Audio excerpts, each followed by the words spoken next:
Ini orang yang kita peringati hari kelahirannya. Pernah seorang Yahudi ketemu Sayyidina Syekh Abdul Qadir Al-Jailani. Wahai Abdul Qadir. Sayyidina Abdul Qadir kan menjawab, opo-o. Kalau bahasa Arab kan kalau diartikan bahasa Jawa kan begitu. Ketawa. Opo-o. Nabi Isa menghidupkan orang mati. Hah? Terus? Nabi Muhammad mana menghidupkan orang mati? Oh, kalau menghidupkan orang mati itu nggak perlu Nabi Muhammad. Goblok. Cukup Abdul Qadir Al-Jailani. Siapa yang mau dihidupkan? Itu muslim, mukmin, soleh, wali Allah. Nenek saya di kuburan sana dulu itu ahli joget. Mati. Saya kepingin mau lihat bagaimana jogetnya. Anak-anak muda sekarang kan, waduh, berjoget lupa daratan. Di kuburan sana, yuk mari berangkat. Berangkat. Yang mana kuburannya? Ya ini. Orang yang sudah mati. Ya Allah. Yang menghidupkan dan yang mematikan. Bangkitkan orang ini. Keluar itu orang dari kubur. Sama kain kafannya. Kayak pocong. Si Yahudi itu menjawab. Ini bukan nenek saya. Bukan. Mukanya lain kok. Masuk. Masuk di dalam kubur. Itu keramatnya Sayyidina Syekh Abdul Qadir Al-Jailani. Terus, jadi di mana kuburannya? Nggak tahu, pendekatan di kuburan ini. Wahai sekalian penghuni kubur. Keluar semua orang dari kuburan. Coba bayangkan kalau sampai lihat itu pada lari betunggang langgang.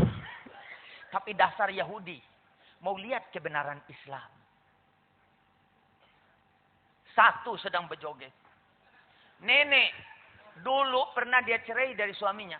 Pulangkan aku ke rumah orang tuaku. Dulu. Kan biasanya perempuan begitu kalau dimarahi. Sedikit-sedikit, ceraikan aku. Goblok. Setiap wanita yang minta cerai dari suaminya. Lam tastarwih rawaihatal jannah. Gak bakal mencium baunya surga. Kalau suami marah, pegang kakinya. Ojo marah, abang. Kan selesai itu. Seorang laki-laki itu yang bisa menundukkan dia hanya perempuan. Nggak ada. Walaupun raja nggak bisa tundukkan seorang laki-laki. Tapi kalau perempuan korek-korek lehernya, ya sudah. Inna lillahi wa inna ilaihi raji'un. Mati kutu. Ya Bu ya. Jadi kalau suami marah, usap kupingnya. Abang, jangan marah ya. Apa sih kesulitan yang tidak bisa diselesaikan? Ranjangnya baru, saya ganti spraynya. Kan selesai urusannya. Ya toh? Nah, itu kan kesabaran. Tidak perlu kita harus mengamuk. Kita harus berontak. Hanya urusan dunia yang tidak ada arti. Dunia ini tidak ada arti sama sekali. Lau kanatid dunya indallahi janaha ba'udatin. Masaqallahu kafira syurbata ma'i. Kalau dunia ini punya nilai seberat sayapnya lalat. Ada yang timbang sayapnya lalat. Ada lalat ketemu. Ambil sayapnya coba ditimbang. Kalau dunia punya nilai berat sebesar sayapnya lalat. Maka Allah tidak akan memberikan setetes air kepada orang yang kafir kepada Allah. Tidak dikasih rizki walaupun setetes air. Itu dunia yang dijadikan untuk menggoda kita. Kalau orang yang beriman tidak bakal tergoda dengan dunia.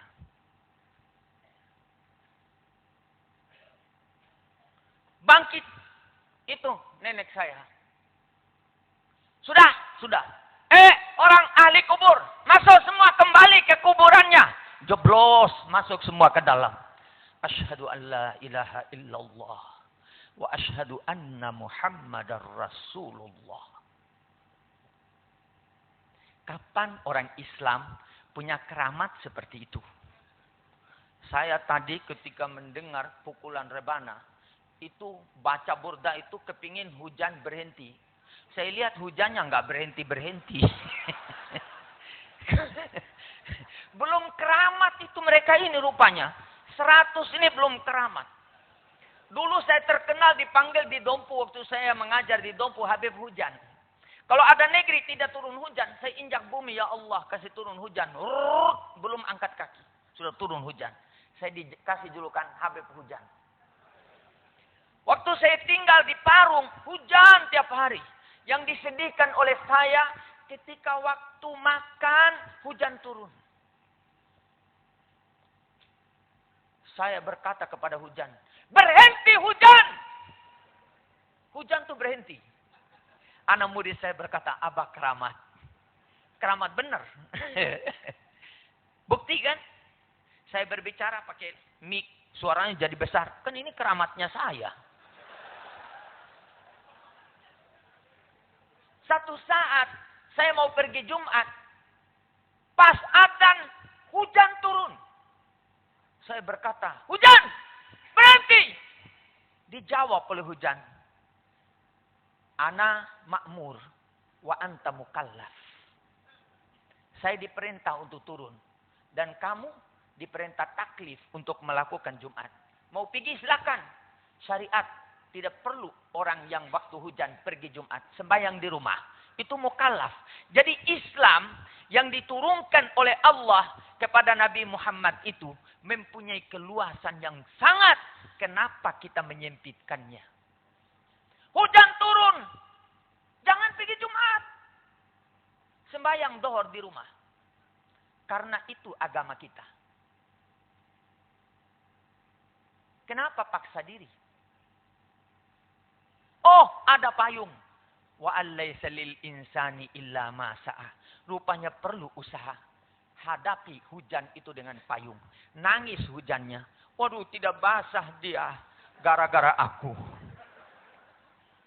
Ilmu yang diberikan oleh Allah bisa dimanfaatkan untuk menghadapi kehidupan dunia ini. Tapi untuk menghadapi akhirat tidak bisa. Kalau tidak dengan amal soleh yang kita buat waktu kita hidup di permukaan bumi ini. Harus sholat 5 waktu. Subuh harus ditegakkan.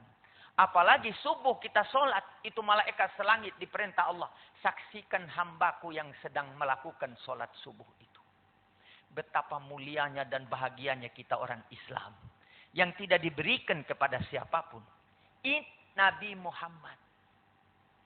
Nabi Isa waktu lahir, ibunya disuruh bungkem. Bu, kalau ada orang datang tutup mulut.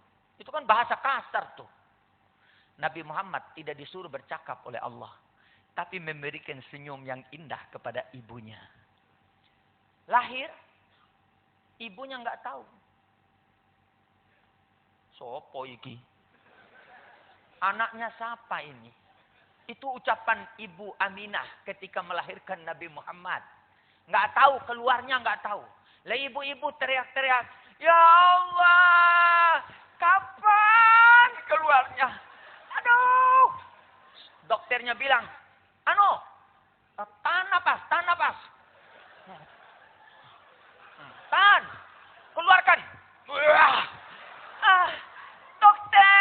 Dokter. Ya, ibu. Sudah itu, anaknya keluar. Tangannya doang. Selamat jalan, Bu. Sungsang. Ibunya mati, anaknya hidup. Nabi Muhammad lahir, ibunya nggak tahu. Anak itu sudah berbaring. Ummu Aiman lihat. Siti Aminah, itu anakmu. Oh iya. Diangkat. Waktu diangkat, senyum. Dari kecilnya sudah sabar. Itu waktu berbaring di lantai. Nggak berteriak. Karena setiap anak Adam dilahirkan Semua yasrah. Semua berteriak. Kenapa? Disepak oleh setan kepalanya.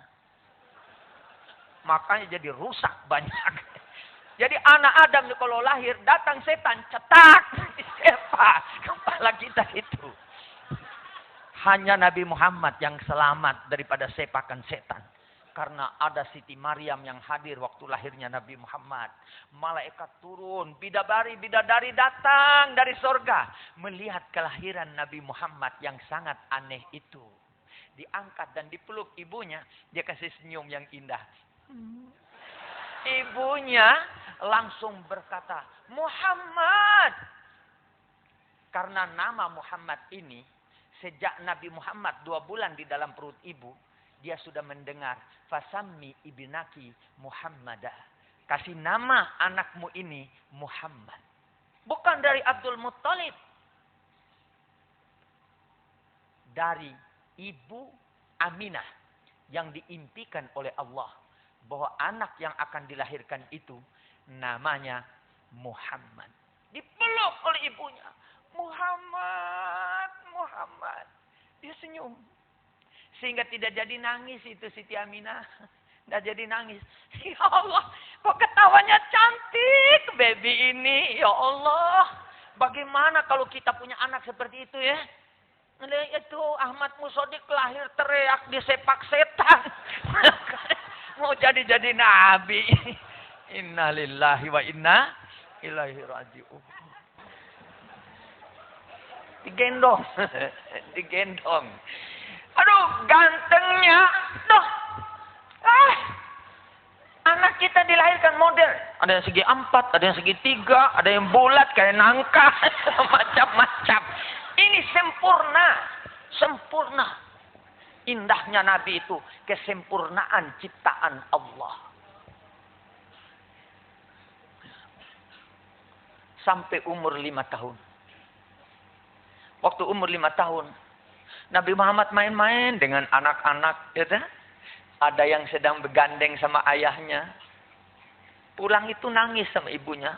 Dia peluk ibunya, Bu. Kok anak-anak punya ayah?